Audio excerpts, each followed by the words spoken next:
Hello, hello, hello. I'm making a video.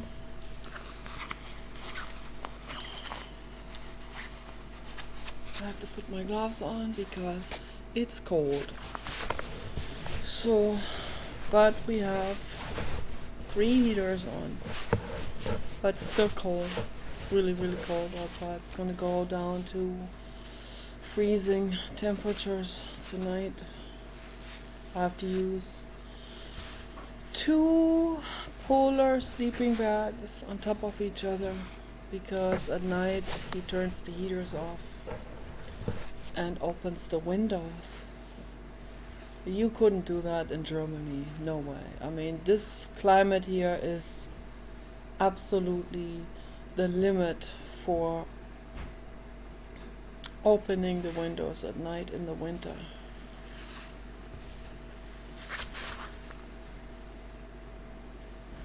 The gloves match my sweater. I'm very surprised. Looks nice. I made this hat myself.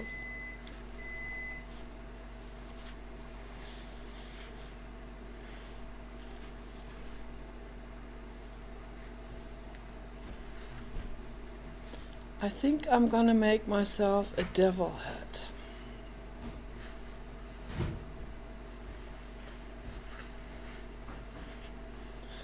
With horns. Something like that. I don't know how to do it. I'll figure it out. But I want to talk about that subject of devil in this video.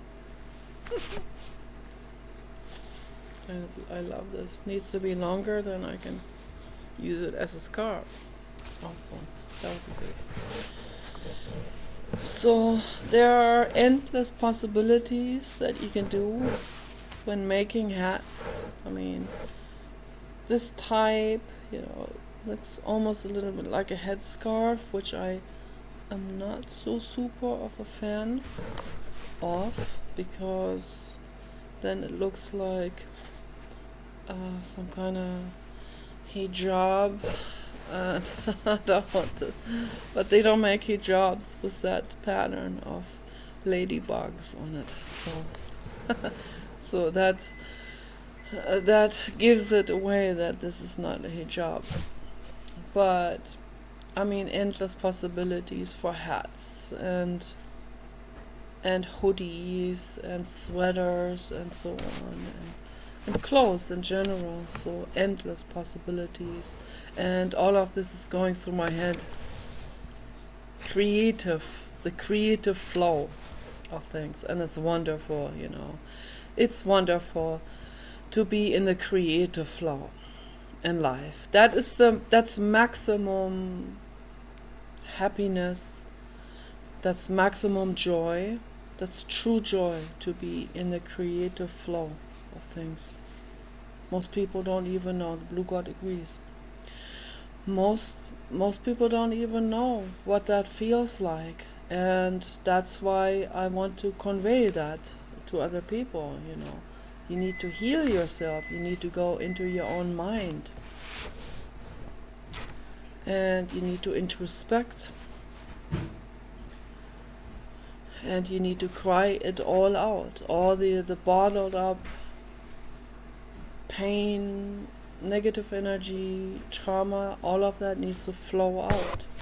The trauma from religion needs to flow out. It's very important. So what I want to talk about in this video is, that's a subject that comes up once in a while in one of the Gnostic chat rooms. And I bring it up also on my own. I have brought it up in science chat rooms as well. But, once in a while that subject comes up. Who is Jesus? Okay.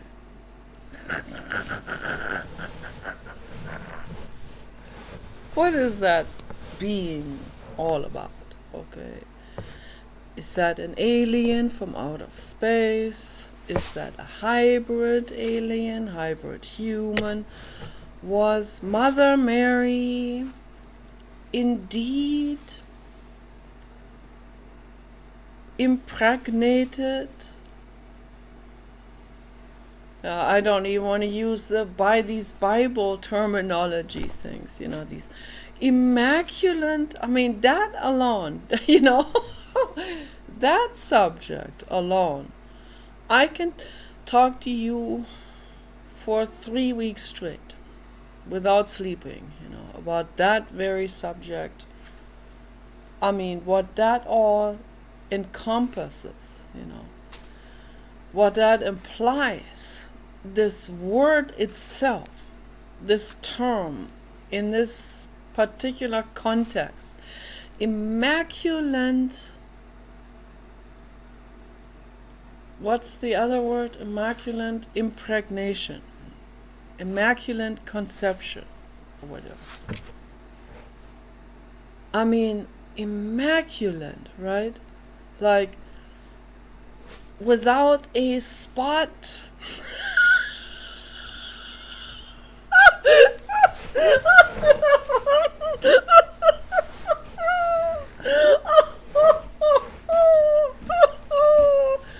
You know what that implies? That implies that the human ape, at some point in evolution, in evolutionary history, at some point the human ape started to feel ashamed about their reproduction.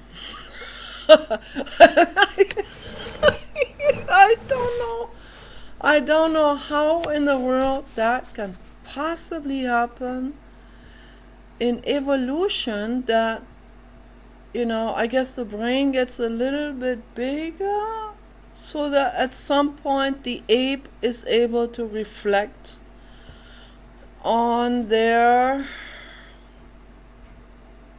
journey, on their existence. They start to ask questions, who am I? Why am I here? Why are you here? What's the meaning of life, right? So, and then they suddenly think, because now I can ask these questions, that puts me above the other apes. That somehow miraculously, now I'm on a pedestal because I can ask these Gnostic or agnostic or religious or pre-religious or precursor, whatever type of philosophical ponderings. Now I'm above that other ape. No, we're not above the other apes. We're not at all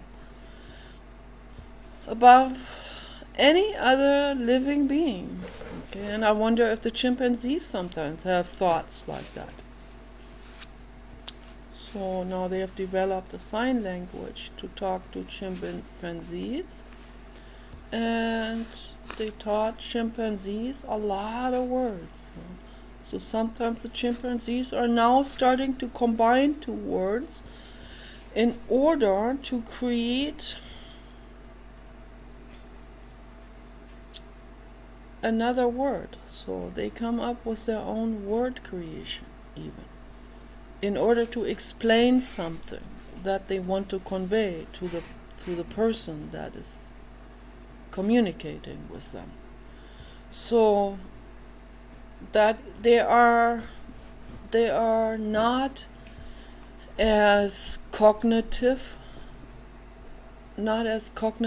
complex, but they are very much on that order, and they are getting there. Okay, so very much so. So that's our closest species relative, the chimpanzee. but the other ones don't trail far behind, the other great apes. So, but the human is an ape. Why would the human, at some point, when they looked much more like chimpanzees or gorillas, why would they at some point say, now because I can ask the question, what's the meaning of life, that somehow puts me on some kind of pedestal above other species, above the other apes and the closest cousins and so on. And then with this arrogance of speciesism, with this arrogance of I am above the other apes because they can't figure this out, so but I can ponder over this. And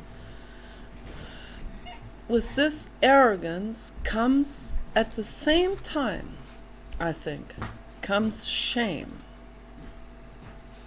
over their bodily fluids. With the moment, I don't know, that started to happen very gradually, right?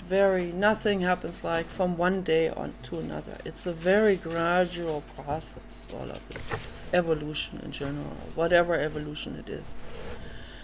So, but yeah, at some point, at some gradual development in history, at the same time the arrogance happens.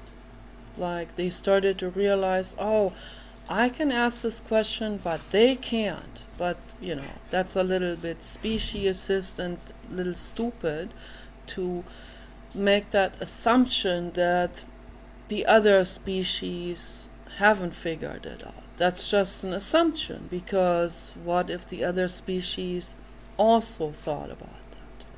Matter of fact, as scientists have observed baboons barking at dusk when the sun comes up at the horizon, barking at the glowing orange ball of the sun coming up behind the horizon, like when they're at the beach and they happen to be at a coastal beach where the sun is coming up at the horizon, or if they are sitting in some kind of open field, some kind of tundra, and they can see far into the distance and they see the sun coming up. Scientists observed the baboons barking, and I believe that was Dr. Robert Sapolsky, most likely, that has observed that, because he studied baboons for decades in Kenya. So he and his wife, and I'm sure other scientists as well, have observed that. And they asked the question, rightly so, why are they barking at something that happens in nature, like this, the sun or the moon or whatever? So, is there more going on in the brain? Are there questions that come up in their brains? Like, what is that? We've seen it our whole lives, but we still want to know what that is. So there's a curiosity coming up. And some scientists speculate that this barking at a rising sun could be some kind of precursor of religious thinking, or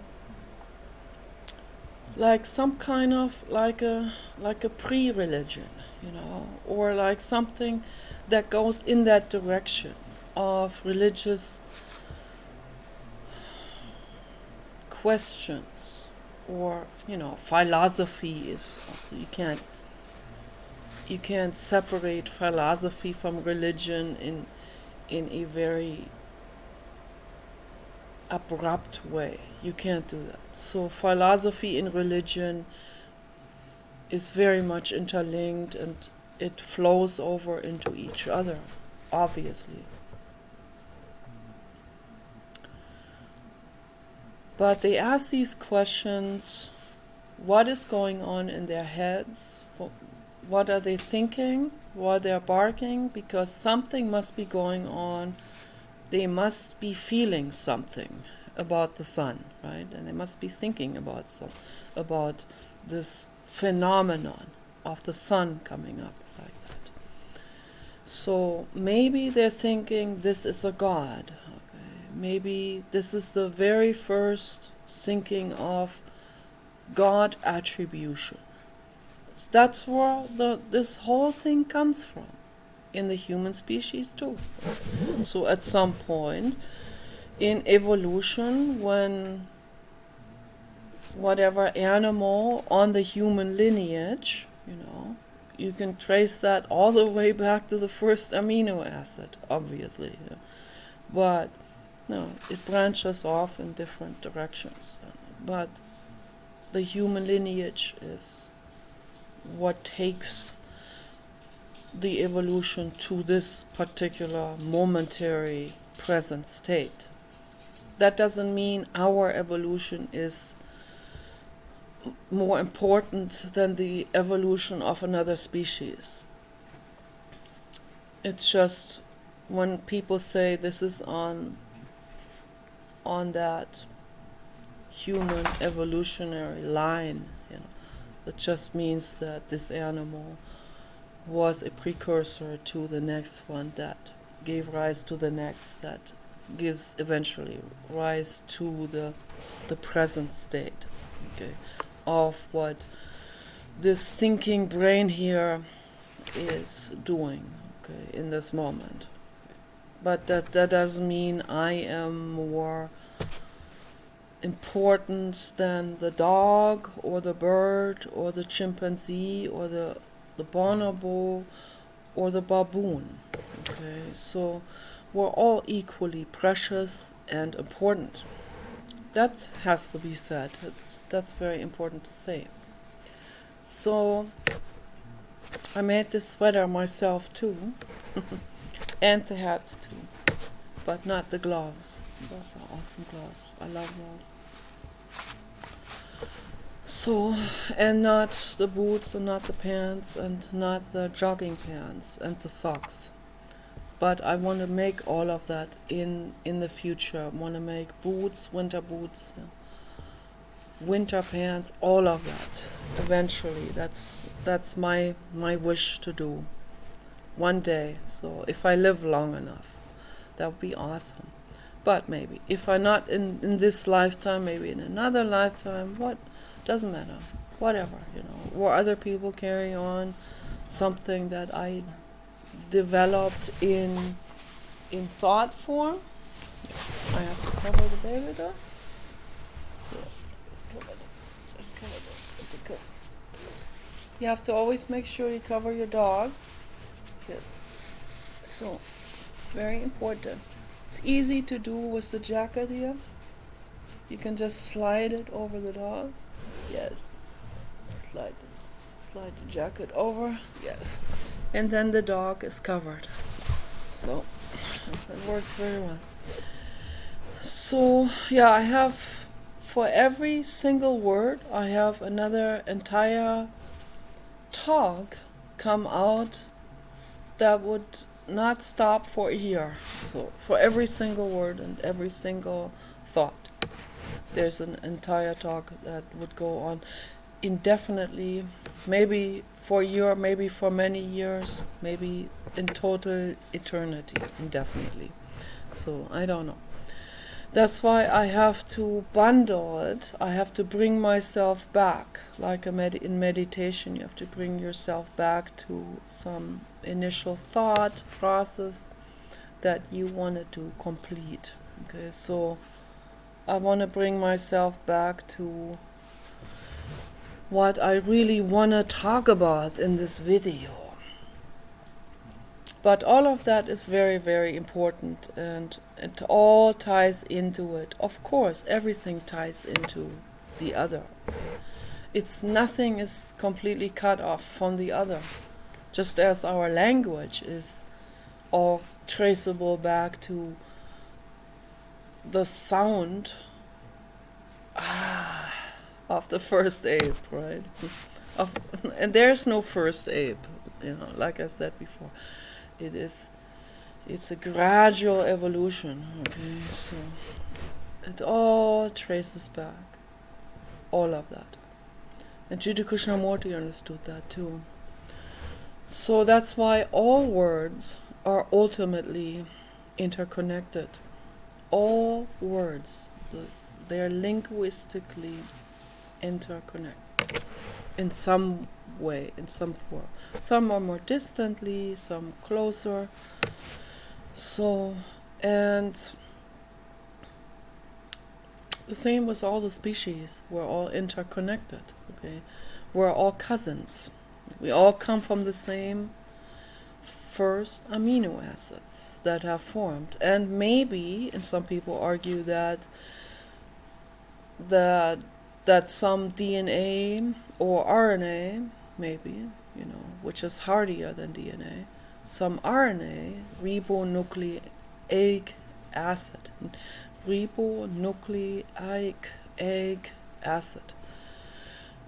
that is an amino acid. Okay, that's not DNA, that's not desoxyribonucleic acid yet.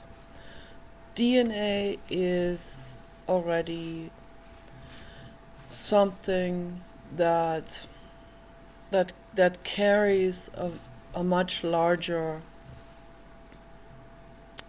much more information, and is therefore more vulnerable also to outside circumstances. So the first RNA, amino acids, strands, they carried information, but not that complex information, of course, and they were much hardier, and they may have even come embedded or even like preserved in meteorites, and then the meteorites come to planet Earth and on impact may have splintered some of it off, and then the splinters that have fallen off, they didn't get melted because the impact causes a lot of heat, and then most of that melts into the Earth's crust. But some splinters may have come off and have flown into sand or whatever, and they didn't get heated too much, and they somehow, because of that, they landed fairly softly, and then there's preserved RNA inside of these meteor splinters from out of space, right? And that somehow was then getting in touch with water and was actually freed from that rock, from the minerals, and was able to then to zip itself apart as it came to life on this planet. They call that panspermia. When something is carried, when there is RNA information carried on a meteor from one planet to other planets. So it's some kind of seeding that is happening here. And then from that, the evolution starts. Okay. So, but I said that before in my videos, that they have replicated the primordial environment in a lab, where with thunder and lightning and certain minerals and certain muds that had been purified just to make sure that we are recreating this, and it's not just igniting something that is already in that. So they have created a very sterile environment, and out of that, just with minerals alone, and with the lightning and with the water, purified water, they were able to replicate a first RNA. that would then be able, with that ability to zip itself apart. So amino acids, the very first amino acids that are the precursor for life. Okay, so and the very first one amino acids that were not able to zip itself apart. Those will just be there and stay there in that form, in that very dormant, or not dormant, in that inanimate form. More like a virus, maybe, I don't know. But even a virus has much more going on in its own replication process. So it's all very complex. I'm not a complete expert on this. I'm just reflecting on that, what I have seen, what I have learned so far on this, and it's very complex, very interesting. I recommend people to get into this, to learn more about it, about biology, about microbiology, all of these events that are happening in the microcosmos, okay, of physics and biology, the very where physics becomes biology, enters into the realm of biology. So that is very interesting. And so that's a possibility, that the first RNA molecules have come from out of space, and then it has done its evolution from there, or it has, as the scientists have recreated it, the first amino acid that zips itself apart, and they have done it several times, actually, I heard. So it obviously does happen on its own. Okay, so it's very likely, I'm leaning towards that it has evolved here on this planet, not through meteorites, but I'm not ruling it out that it has occurred through meteorites, and I'm also not ruling out the possibility that it has happened through its own thunder and primordial environment, as well as having evolved from some seeds from outer space, so that may have landed on the other side of the planet, and then on one side of the planet the amino acids have actually evolved on their own. So it could be both. That's also something else that would be very interesting to think about, that on one half of the planet there is this development happening on its own, like in that lab experiment where the first RNA is created through a mutation, and that is the one that zips itself apart, and then it goes from there. Because once it zips itself apart, and the way it does it is, you have an amino acid with certain minerals in it, or certain, I don't know what they are. They're amino acids, I guess. No. Adenine, guanine, thymine, and cytosine. Okay, those are molecules, obviously, or amino acid molecules by themselves.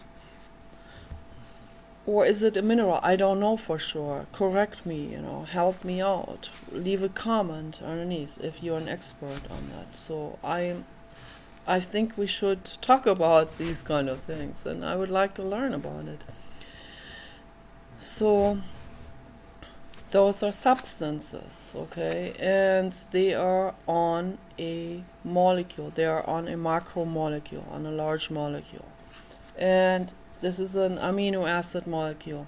And what happens with an RNA that zips itself apart, that's what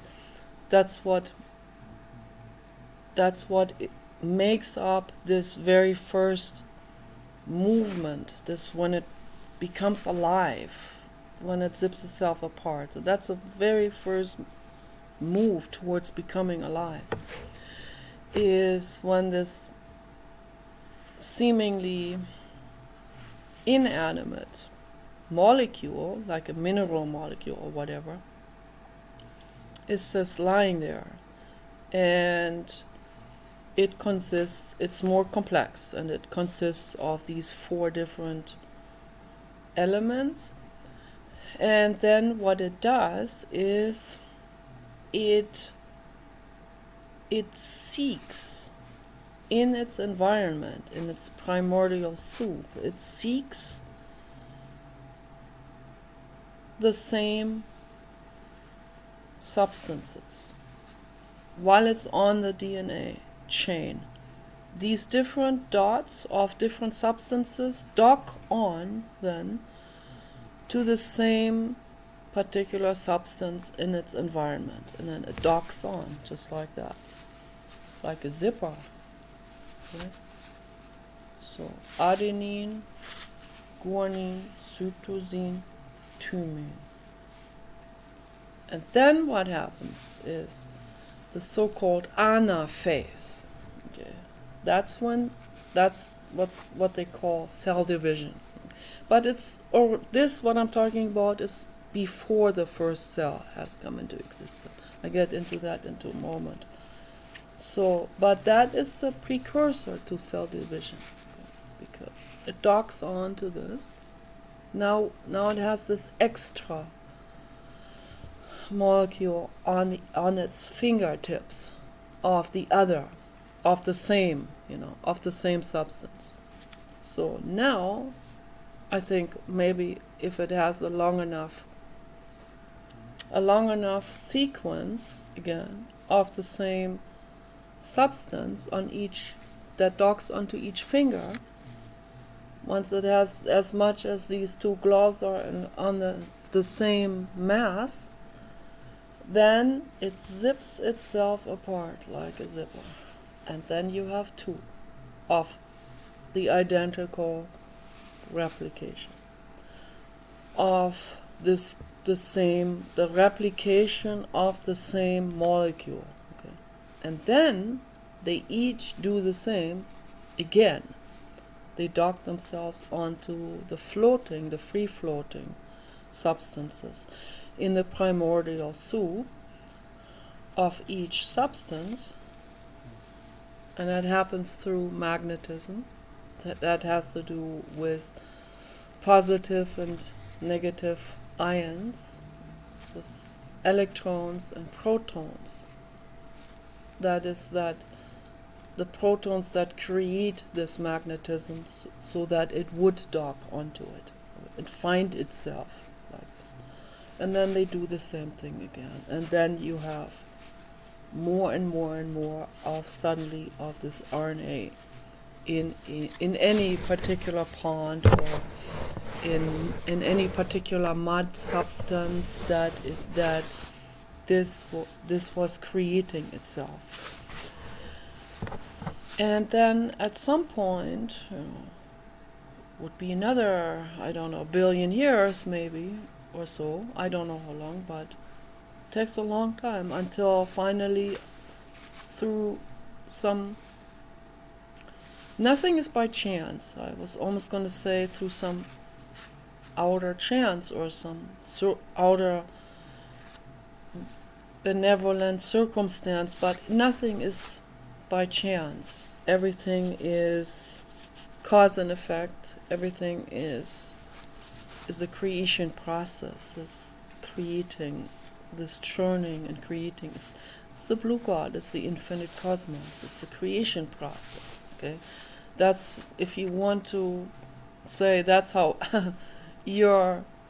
that's how you want to see it, if you want to use Adam and Eve, or atom and neutrino, as the primordial, as the analogy, fairy tale analogy for this actual molecular and biological development. Okay, so so then what happened then to create the very first cell is when an RNA was able to dock itself onto from its entire surface of that molecule, dock itself onto so-called esters. Esters are fat type of molecules, okay, but they're not saturated fats. They are semi-conducting fats. So they are glyceride type of fats that have one end aquaphobic and the other end is aquaphilic. So it creates this. It starts to create this environment, and then it creates this globule.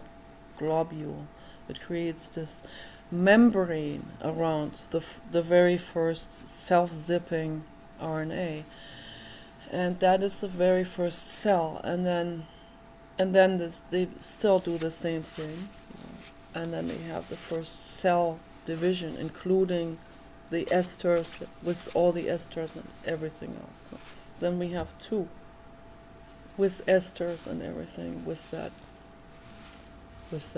protection fat layer, the very first ester layer. And then they do that too, again and again, and they haven't formed a coalition yet. Okay. So the very first animal that comes out of that is when these cells are starting to form a coalition. Like I showed yesterday in this blob ball, the squishy ball. Okay, if you imagine the squishy ball has these little balls inside, and it has a membrane around it. So that is basically when the cells are now starting to create a coalition. They still zip each other apart, but then the ones that are apart stay together with the other one, with the family. So they create the very first cohesion and family and group environment, and they stay together through their membranes, so their esters, where the esters are actually sticking together and staying together. There's still individual cells in there, of course, but they stay all grouped together. And then the next step is that they create a whatever, maybe if they call it myelin sheet, which is what wraps itself around the axon of a neuron. That's what's happening in the brain, in order to give itself an immunity to any kind of dangerous situation, so just like the electric cord on the floor has a plastic wrapping, has a sheet, has a membrane. So that's what creates the cord, right? Inside are the metal strings that route the electricity. So, but it's very similar actually in the brain with the axons. The axons are like very, very long electric cords. Okay. So, and then with the very first cells that create a group, now they create the very first animal. Okay. So, and this very first animal could be a bacterium, or it could be a self-flagellation type of bacterium or something. So it's a multicellular living being. Okay. And then it creates an outer layer around the group, around this entire group. It creates an outer layer of esters that will then keep this group from drifting apart. And they also have their inner mechanisms of docking onto each other. So, but it gives it an extra protection. So that's when you have the first animal, a first pre-nematode, long before nematode. So first multicellular flagellation, self-flagellating. It develops a tail that propels it. Okay, you can see those under a microscope. You can see those. So, but that also came later. The flagella to move, to propagate itself, to move around, to explore. Right. So, but the very first one was not moving. It was just like one cell group protected by something like the myelin sheet or the ester layer, fat layer. So that was basically the very first earthian animal, and then it just goes from there. It goes from there relatively rapidly. Also, one cell group starts to collect more, get bigger. Once the zip apart, becomes bigger, becomes a blob. There are animals in the ocean like jellyfish type of blobs. I have seen those. I held them in my hands.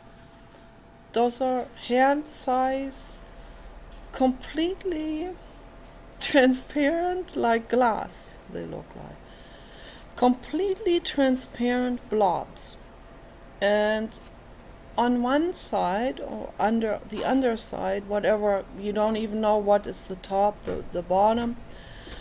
But if you're a scientist and you can inspect it under a microscope, you will be able to see where the mouse is. So there's a mouse, there's also an anus. Okay, so there's an opening, front opening, back opening, and the water goes through them with all the minerals and all of that, and feeds this blob. Okay, that's an inanimate blob, but that's an animal. It's alive. Okay, there are many of those that are inanimate in the ocean, but they are animals. They are alive. Okay, and very much like a plant, but maybe free floating, like plankton, like seaweed. All of that is related. Okay. And so the very primordial blobs were on that order. It's just, all of this in the ocean evolved from that. All of us evolved from that. So it took much longer to evolve. But the plankton, the seaweed, is all related to us. All of this, all life forms are related to us and the baby dog. Okay, baby dog and I are related. Okay, we're cousins. Okay. Blue God agrees. There, it's coming up. 4444. Okay, the animal angels agree with the statement. It's the truth, what I'm saying. I'm not making this up. This is life happening. Okay. This the blue God communicating with me through the numbers. That's very amazing. Also earlier I said something to Paul, and I said in the conversation I said something like, I see, that makes sense. And the moment I said that, this light came on. So most people say that's just a coincidence, it just happened to come together. It's not in any way interconnected. Trust me, every single thing in our realm is interlinked, is interconnected. Okay, that's the truth. So, but now I talk a lot about this when I wanted to talk about who is Jesus, So, is Jesus the devil? There's a number of people that believe that, okay, myself included. But I don't believe it because someone else said it. There's a lot of people that have equated Jesus with the devil. Then we have to ask the question, who is the devil? Who is Satan? I talked about this so many times in the chat rooms and in my videos, but for anyone who's new, who stumbles upon my videos by pure chance, which doesn't exist, something must have docked onto your brain when you saw my video icon, okay, something, or the title or whatever. So something that interests you. So, but I want to say it again.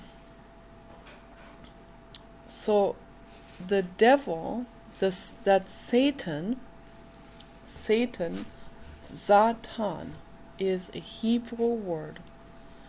It's an old Hebrew word. It comes from the Middle East. It comes from what we have today, Israel. Okay, so comes Jesus Christ. All of that was that region out there, the Gaza Strip, Jordan, Qumran, Dead Sea, the Red Sea, all of those areas there. They had a word, Satan, and I don't know if they still have that word, but I think they do. And that means Satan, in the English version, Satan. Yeah. So, but spelled exactly the same way. Okay, Satan. It means, in English, directly translated, accuser. That's all it means. Not more than that. Accuser. What that means to us, as for any linguistically interested scientist or anthropologist, this is very interesting because it raises the question, why has this word taken on such an evolution to mean devil or some demon or whatever? Why is that demonized? Why has that word, why is that term, this concept, been demonized? Okay, the concept of there is a human being who happens to accuse another human being of doing something wrong. Okay. Why is that concept still to this day demonized or laughed about? You Karen, right? Karen means devil.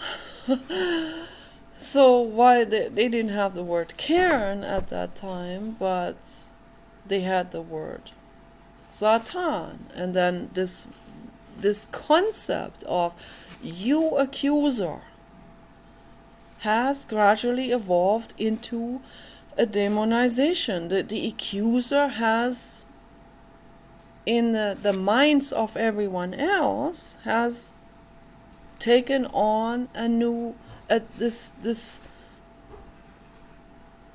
evolution of viewing in anyone who accuses someone else of something wrong or criticizes someone of something. And then what is accusation, what is criticism? That's another philosophy that I can get into and talk about for a whole year, right? There are differences, of course. And there's a lot of people that mix all of that up. Of course, it has to be discerned, but in its original stage, an accusation was also a criticism at the same time, right? So what's so wrong about criticizing someone? What is so wrong about me criticizing the government or Joe Biden, for example? Why do I have to be called Karen or devil, right, for doing this? But it was the same in ancient times, right? Someone was there, they saw something that someone else did wrong, and they said, this is what you're doing is wrong here. You cannot throw stones at a woman just because she cheated on you. Okay, you can't do that. Right? So that was the first person, I guess, maybe not, but the first publicly known person in the Middle East that said, no, you cannot do this. Me, Karen, tells you, no, you cannot do that. You cannot throw rocks at a living woman just because she cheated on you. Okay, and you demonize her, you call her an adulteress. You demonize it. That word also has been demonized, an adulteress, because she cheated on you. Long before that, the apes all have mated crisscross with each other, and no other ape would say, you wrong for mating with my brother or my sister or whatever. That came later. So that came all evolved together with this larger brain. Larger and larger brain. And as Friedrich Nietzsche also said, the human is like a tightrope spanned between ape and superhuman. It is a dangerous transgression. It is a dangerous treading on the spot. It's a dangerous development. It's almost like it's a development that can cause its own demise. He said that in mid-1800s, not knowing what was to come, not knowing for sure. But a lot of the stuff that Friedrich Nietzsche predicted, he was a prophet, and a lot of that stuff has come true. Okay. People don't want to give Friedrich Nietzsche any credit for anything. They'll credit Nostradamus, right? He was the great prophet and also. Not Nietzsche, because they hate Nietzsche. They accuse Nietzsche of being a Karen. They accuse Nietzsche of being a Satan. Okay? But who is Nietzsche? None other than Jesus Christ. Okay? He knew that. Towards the end of his life, he knew that. He could feel it. And he knew that the Nazaria, he called him der Nazaria. I have to laugh when I see that. Der Nazaria, the one that was born in Nazareth, that Jeshua.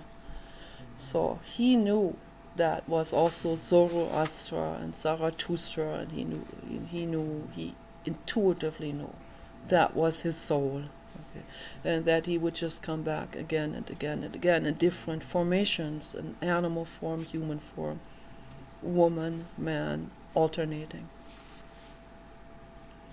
The souls that really want to learn a lot, they come back in all of these different forms. Because they want to learn, okay, so. And he was also Joan of Arc. That's what I see I may be wrong. I may be just making this up, right? Because it's fun.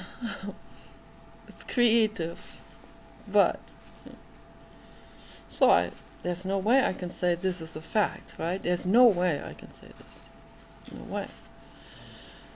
But I feel it. So, and that counts too, at least for myself, maybe not for other people.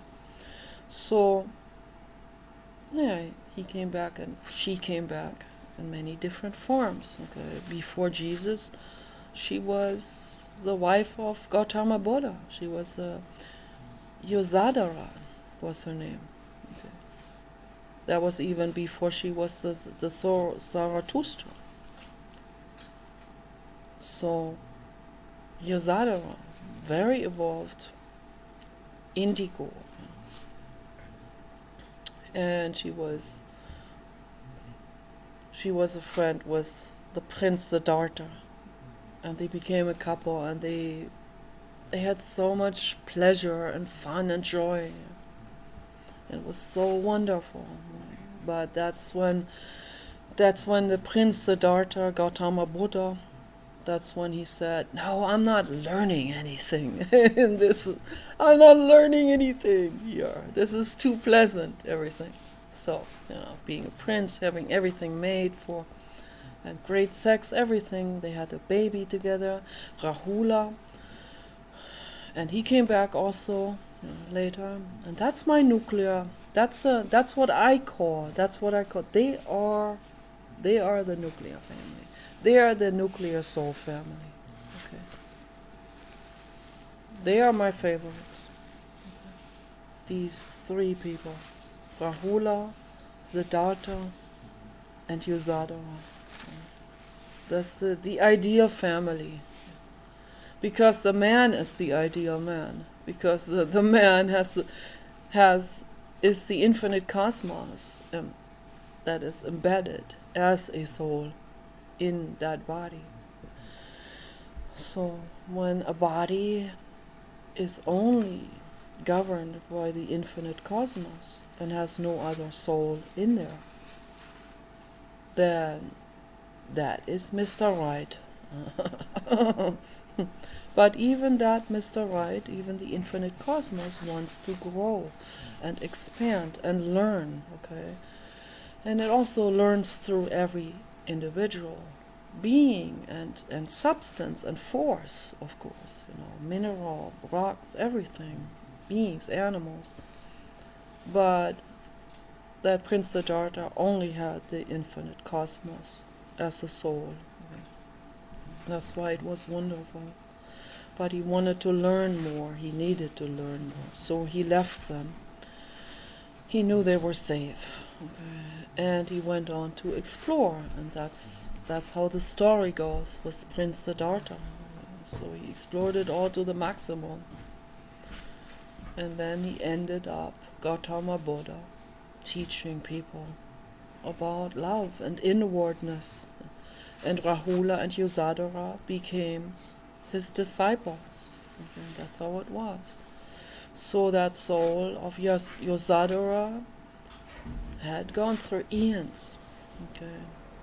Not as evolved as Elon Musk or Captain Paul Watson or Ingrid Newkirk. They're much more evolved, but nobody puts them into history books and shrines and embeds them into stone and makes sculptures out of them, okay, and hails them.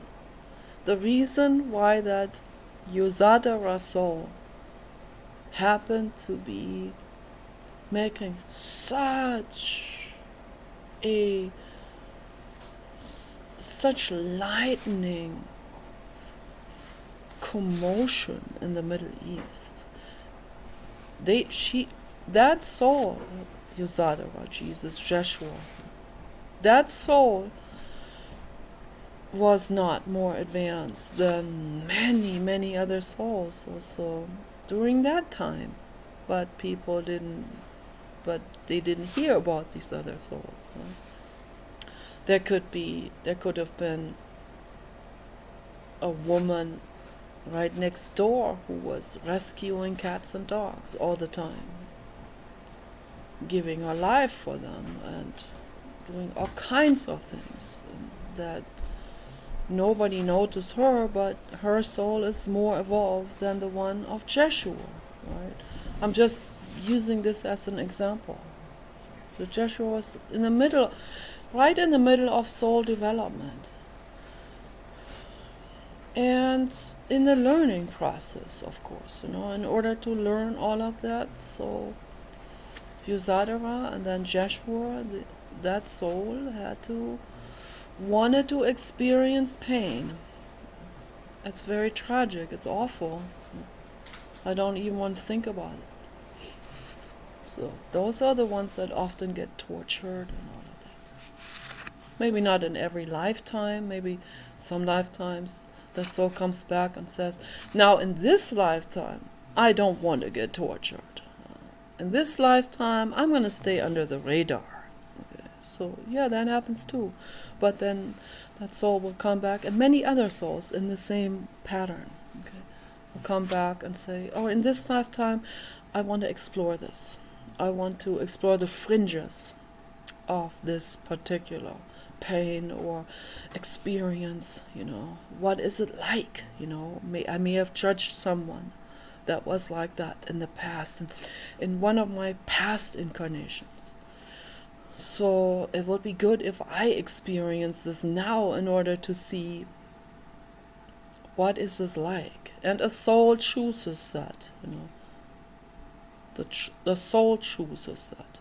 The soul will get bored after a while, after eons, and then say, oh, now it's time now. I'm coming back as whatever. As Paul, as Nikki Daisy, as Baby Dog, Casey Kasem, He was Casey Kasem in his past life. So I come back as that. I want to explore that. What is that like, So what does it feel like to be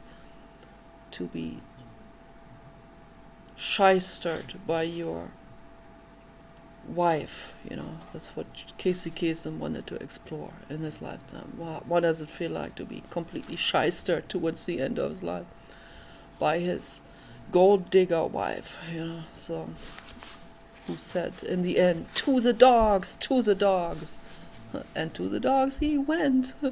He did. So, first he rested for a while, and then he came back as him. Mistreated again. It continues the continuation of that energetic pattern, which is a wound. Okay. So then rescued, then life starts to take on another turn, the healing turn.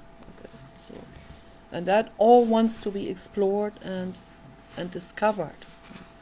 So that is the case with every substance and every being there is, with every sea slug, with every sea cucumber that you might see in a tide pool.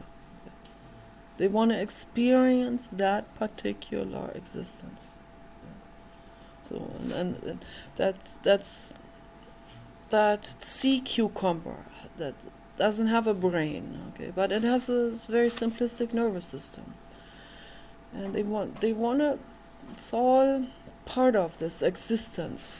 Some of them want to stay in the tide pool, some of them go like, okay, yeah, there's the fisherman here, I'm dreading it, but no, the soul signed up for it. Or there's a scientist pulling that sea cucumber out of the tide pool, out of that safe haven, putting it into a lab, and then cutting it apart. Not good. But the soul, I believe the soul said, this is what I experience. Okay? And sometimes, and these things also happen, and this is also karma. This is also what happens. The hater is a raging bath salt psychopath in this lifetime. That's what the soul wanted to explore, I guess. So once he is outside of that existence, he goes, oh my gosh, I could have made things so much easier if I had been nice to her. We could have had a good life. Look at Gautama Buddha, how much fun he had with Yosadara. I could have had that too if I had just been nice to her, right? If I had just done what Gautama Buddha did. But he didn't, because he wanted to be in that existence with that criminal brain and that type of reasoning and self-excuse and self-lies and all of that. Not taking any responsibility, coming from one horror to the next horrors because of the lies. One lie leads up to another lie and to another fear of shame, and all of this cascading into the ultimate demise at some point, and then the soul leaves the body and goes, oh my gosh, what a waste of time here in this time-space continuum. If I had just done what Gautama Buddha did, if I had just listened to Yosadara or Nikki Daisy or Ingrid Newkirk or Elon Musk or the dog next door, then I could have done so much better, I could have had a fulfilled life without robbing banks on the internet, without keeping children and women hostage in human trafficking, and having to lie, having to be always on the run from Interpol, right? What an exhausting existence is that, when you can make it so much easier. Money is not the end all of happiness. Let me assure you that. When you can sew your own sweaters that nobody can even buy in a store, and they are so much more comfortable and so much cozier and feel better. Maybe you don't like the way it looks. Maybe it's not socially accepted, right? But who cares here in my home whether there's a stain on it, or this is crumbly or loose, or it's crooked there, or whatever. What matters is it feels good, right? I can't buy a sweater that feels this good in a store. So, money doesn't buy you everything is true. Tony Robbins doesn't want to agree on that. And I agree with him to some degree, whatever. When he talks about coaching, when he talks about these type of things, that people have a wealth wound and all of that is true. But obviously money this is just a currency. It is not the end all of happiness. If you step out of society, if you are a self-created outcast, you cast yourself out of, or let's say you cast society out of your life. Either way you can word it, right? In Germany, we have this word Aussteiger. An Aussteiger is the person who steps out of the current society, this macro situation, macrocosmos of millions of humans creating this society, and then somehow having the nerve to dictate to other people what sweater to wear or whatever. Fascism, right? Dictating to others how to live their lives, when they themselves are not even right about it. So when it doesn't even serve anyone, right, to do this or that, or their health or whatever. So the Aussteiger steps out of that and says, I see through it, I see this is wrong, I'm an accuser, I'm Satan here, I step out of it, and there have been many of those. many of those from anything from light worker to Buddha level soul. Okay, so on the soul developmental scale, they have stepped out and they had took the courage to do it. Peter Fitzek's one example in Germany right now. People, there are other people, but he is a particular prototype of a benevolent dictator that stepped out of it and said, I'm going to create a better system. I'm going to create an alternative system that really serves the earth, the animals, and our health, okay, and the forest and the topsoil, okay, bring the nutrients back and so on, that wants to reform literally everything, as I want to as well, okay, just as much. But I don't have the courage as Peter Fitzek has. I mean, it takes enormous courage to do that. So, and he got into the occult in depth, and he talked to many different type of people that were in the occult. Some people with good intentions, some people with bad intentions, and he sees through all of this. And he says, I'm determined to use my occult wisdom, knowledge, knowing, to serve this planet and to serve the animals and to serve the greater good, to serve every other fellow human as well. Every fellow dog, every fellow human, every fellow horse, and so on. To do that. That is his mission. And so that's the person that's being accused of being Satan. Okay, and so was Joshua when he said to people in the Middle East, this is wrong what you're doing. You are stoning a woman to death with your rocks in your hands. These rocks don't even want to be used for that. Okay, those are divine substances containing minerals and crystals. Don't use that to kill someone. Okay? Don't throw that against a woman. Don't kill her. Don't throw any rock at anyone. So he said, if you are completely free from sin, from whatever they call sin, if you have never done anything wrong in your life, then go ahead and throw that rock. If you're that righteous. So he finally got people to think. And they said, oh, wait a minute. No, this is the first moment of introspection. Am I free from all of that? The bad deeds? Have I never done something wrong? Never? No.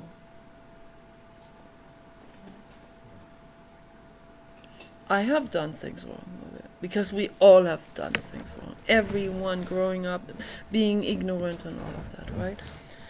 Of course, people call it sin. I don't use that word, so that's a very negative word that comes from the religion.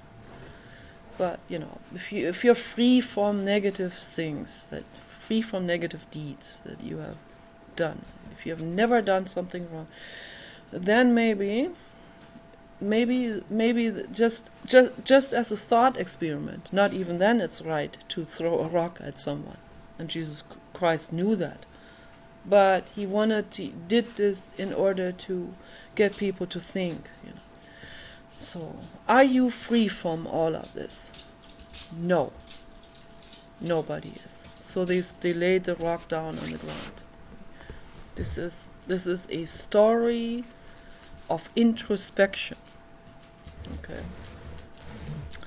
And then out of that, other people would come and say, oh, you let this guy there dictate to you not to do this or to do this or whatever. You let this guy tell you you're wrong. You let this Karen there tell you that you are a criminal for that. You let him criticize you. You let him accuse you of being this terrible person, psychopath, throws rocks at a woman. And he was right to say that, of course. Yes, those people are psychopaths to do that. Okay, it's very psychopathic to do that.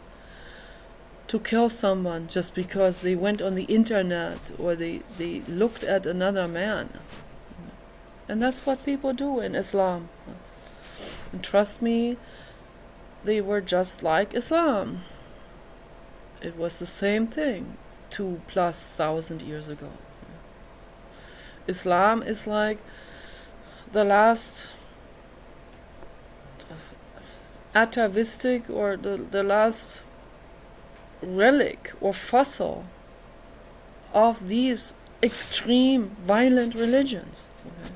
But there are some other violent religions, of course.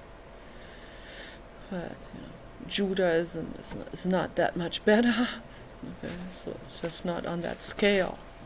So the Christian religion has many offshoots of violent stuff.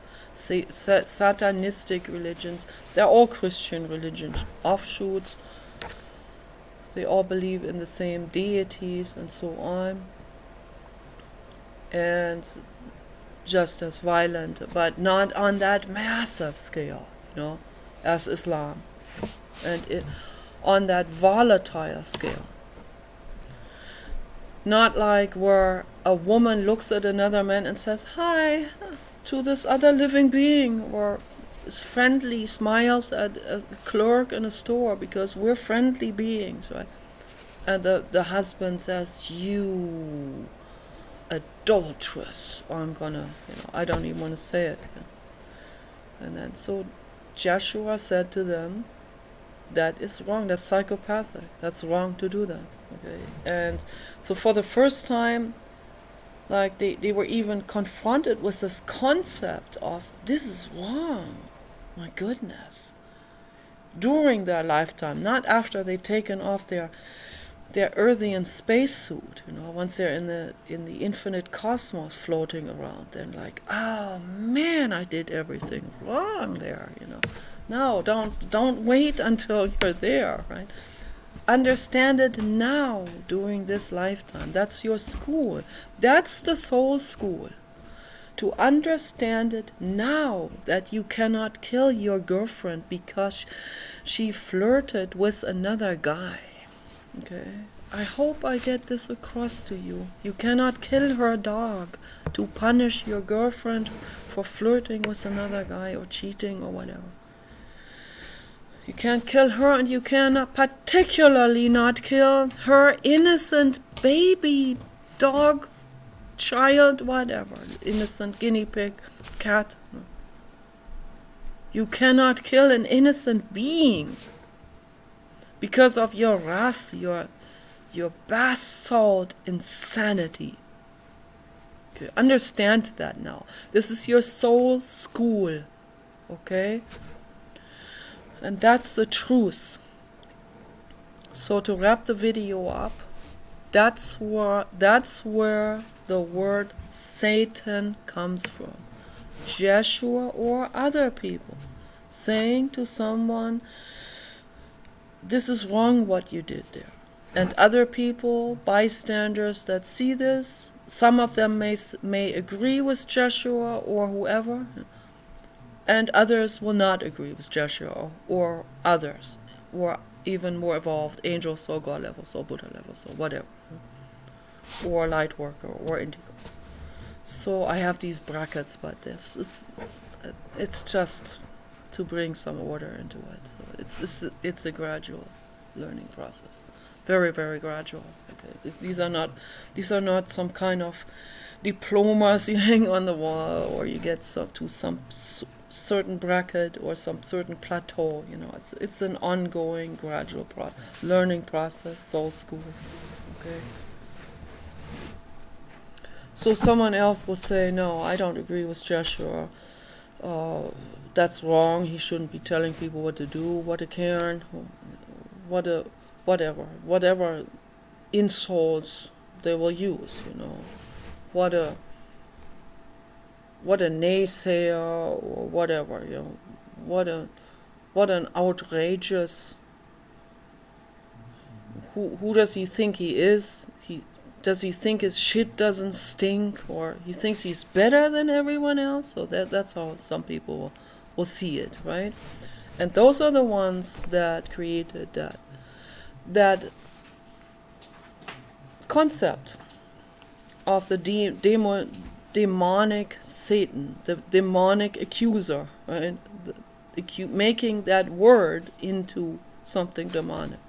Okay. Linguistic development over eons of time. So all of this is not something that happens there in one closed room at one specific moment in time. Okay, these are not even historically very specific things. Okay, it's just that Joshua had learned in his lifetime. He learned what I heard from other people, from 13 to 30.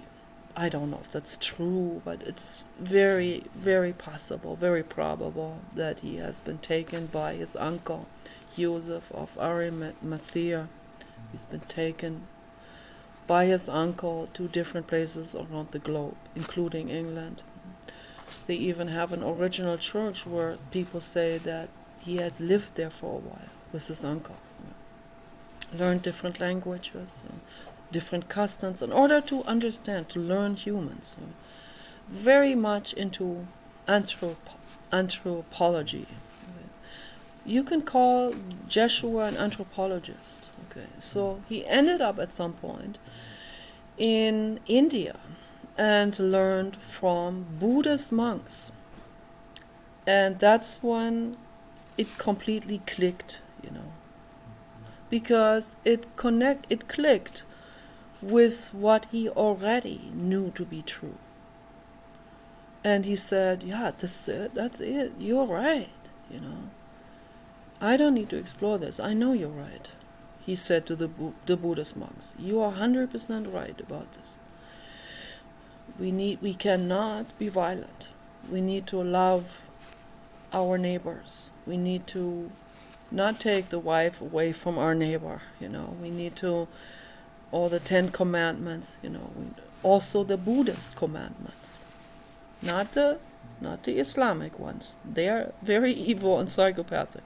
But the first Christian commandments and the Buddhist commandments and what the Jehovah's Witnesses believe in, you don't go to war. You don't do it. Okay? Don't be part of it. Okay?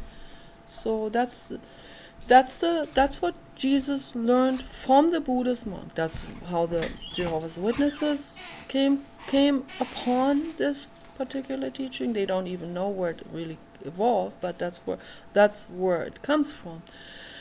And all the different Christian denominations, religions, sects, dictations, and so on. That's where they got it from. They got it from Joshua, getting it from the Buddhist monks. Okay, and they said that's what they just repeated, these 10 or 20 basic rules of Gautama Buddha. Rules that cannot be transcribed, misunderstood, or misconstructed, or rewritten into someone else's favor. Too difficult to do that, because it is rock solid, not misunderstandable. Gautama Buddha wanted to make sure of that these things cannot be misconstructed by anyone. So very crystal clear commandments, and a commandment is always a demand on the public. A demand is not like, oh, this is not arbitrary or relative. No. That's why Friedrich Nietzsche said, one has to learn to demand and command. That's why. But the right person has to do that. The benevolent dictator has to do it, So, and everyone can become that if you know right from wrong. If you know what is ethical and what's unethical. And that's not written into any religion, and most religions are very mixed up and confused about this. So very confused. So, but Gautama Buddha made it very crystal clear. So very crystal clear. Don't murder anyone. But the Christian religion, and later on in that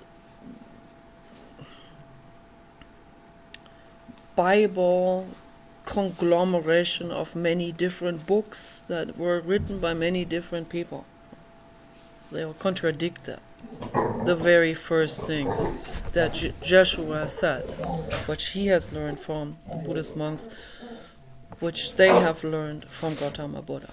Okay? Meaning, and Gautama Buddha is the infinite cosmos. Okay? And that is what the infinite cosmos knows to be true. That love rules the world. Love is our dictator, our benevolent dictator. Love itself. The infinite cosmos is love. Okay? The blue God. You can call it God, but then don't mix that up with, don't think that is what the Bible described it as. That's not what the Bible described it as. The Bible describes something else. Some misunderstanding there. Okay. So, and Friedrich Nietzsche has read the Bible numerous times in depths, in such depths as nobody else has. Because his father was a preacher, was a priest, and he wanted to become a priest himself, right? Before he had studied the Bible in systematic, anthropological, archaeological, linguistic, scientific depths. Okay.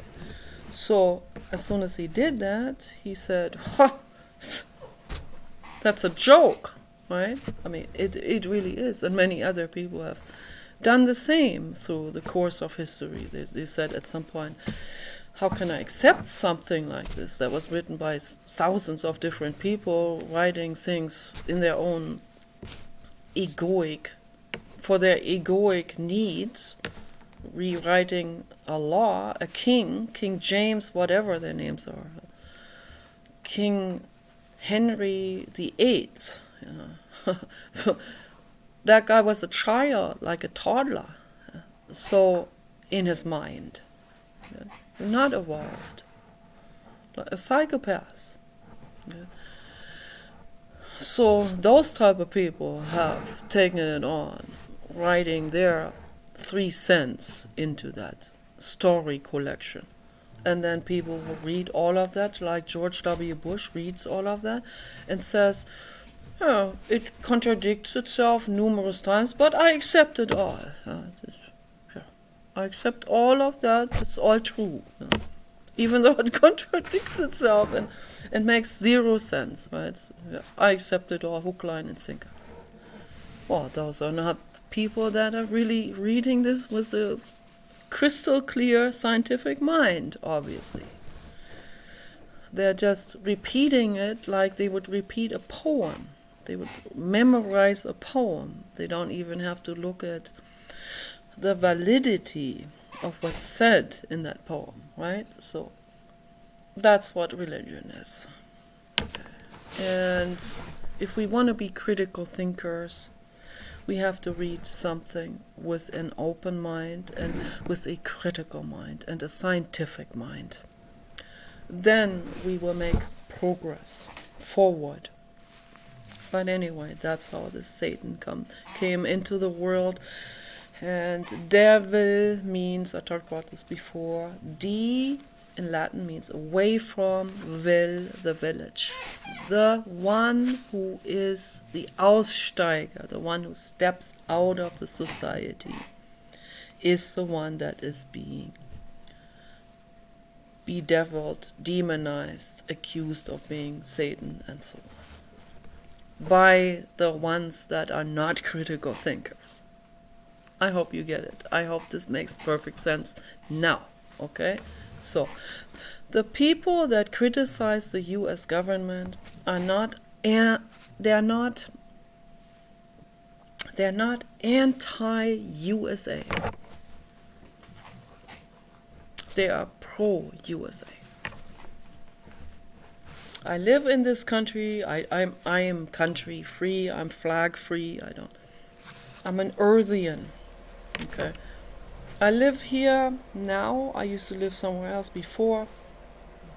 I live here now, and I love this place. I like it. That's why I live here. Okay. And I don't want it to go down the drain. And because of that, I criticize the government. That doesn't make me anti-American. I hope that makes a lot of sense. No. If you have a child and the child is misbehaving and you say, this is not okay how you're behaving here, I'm going to get the spray bottle. It doesn't work for a child, but it works for him, right? And I have to tell you, these are the boundaries here. I have to teach you the boundaries with this. A toddler doesn't know. You have to teach a toddler boundaries in a safe and loving way.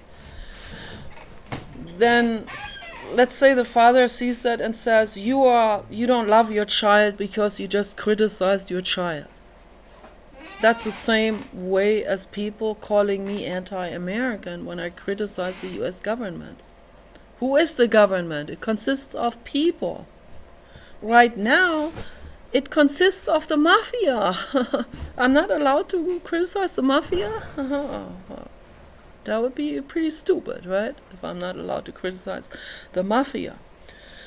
So now, I have to criticize a mafiosi as much as I set boundaries for my dog, as much as I show my child boundaries. Paul, I show him boundaries. I show the hater boundaries. I show anyone boundaries, and I point things out and convey the truth to anyone whom I criticize, whom I see a problem with their behavior. I see someone misbehaving. I see a problem with their conduct, and I criticize them, which people take as an accusation. It could be an accusation, but it's